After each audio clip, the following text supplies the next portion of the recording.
takes time to get on a board. And so if that's a goal that you might have, my suggestion is to, map it out and think about how, what your plan might be to get on a board.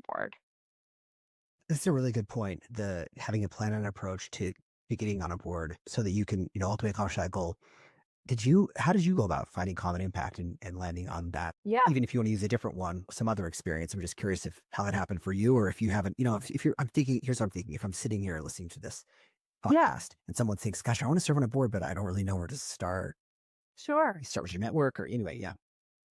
Yeah. I mean, there's lots of different ways to do it. So, number one, absolutely with your network.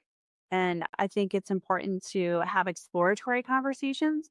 So, I would look for people in your network who do serve on boards and ask them for some time and ask them what, their experience is like serving on a board and put it out there to say, hey, this is something that I think I might want to do.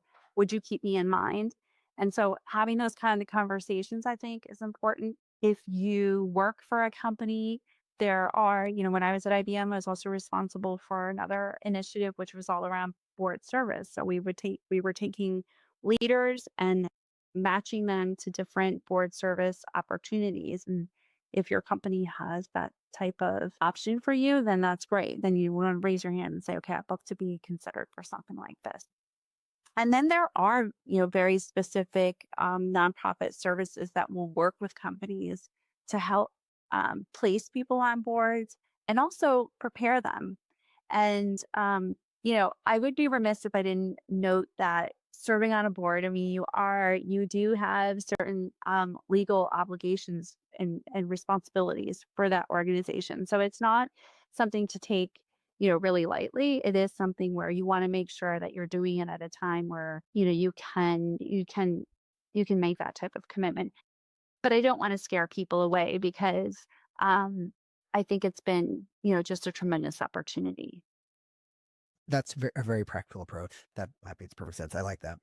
I like it a lot. Okay. So we, we talked through a bunch of a good amount of things, but I think the place from your career, we're following your career timeline through where we last said was you talked about how you then went to the Pacific Northwest. So you leave the East Coast for a little while, you go to Pacific Northwest, and you're working for Microsoft now.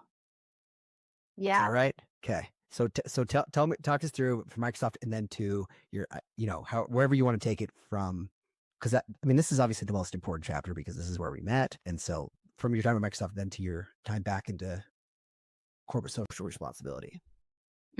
Yeah. So, had the chance to make another transition at Microsoft. I was given the opportunity to come and work in a role that was new to me, that was really focused on supplier management. And it was a terrific chance for me to show that, this leadership skills that I had gained through my previous role, which was the 10 years of corporate responsibility, um, corporate social responsibility, were really transferable to the leadership role that I had working at Microsoft in Microsoft Consulting Services, and where I had the pleasure of meeting you and the rest of the team. And Microsoft was amazing. I mean, uh, to be able to work with such gifted, smart, dedicated people. And we were part of a global team, which I absolutely loved. I mean, remember that we worked with people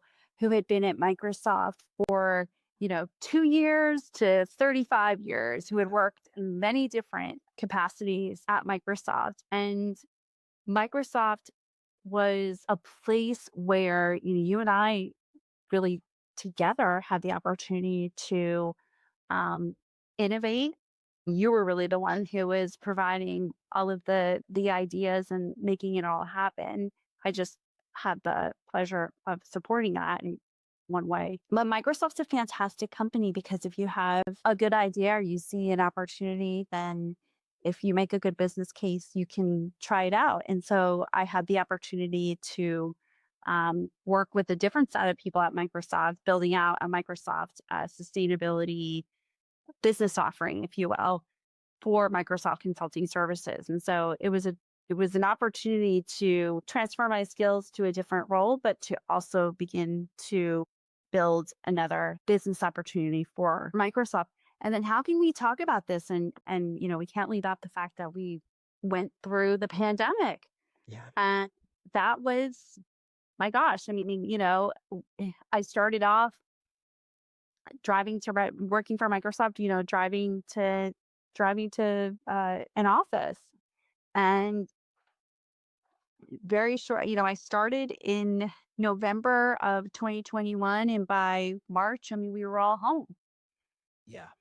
So, and then the bulk of my time at Microsoft, we were going through COVID and working remotely. And I think I even had COVID in January when we were all together before we even knew what it Yeah. was.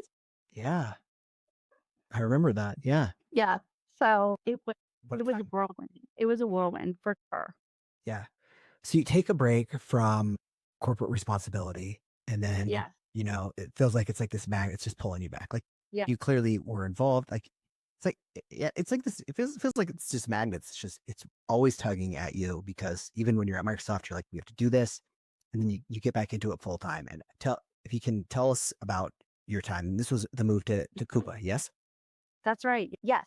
I was at Microsoft, and a company called Coupa Software came knocking on my door and said, "Hey, we've got some foundation here of ESG, which is an acronym for environmental social governance."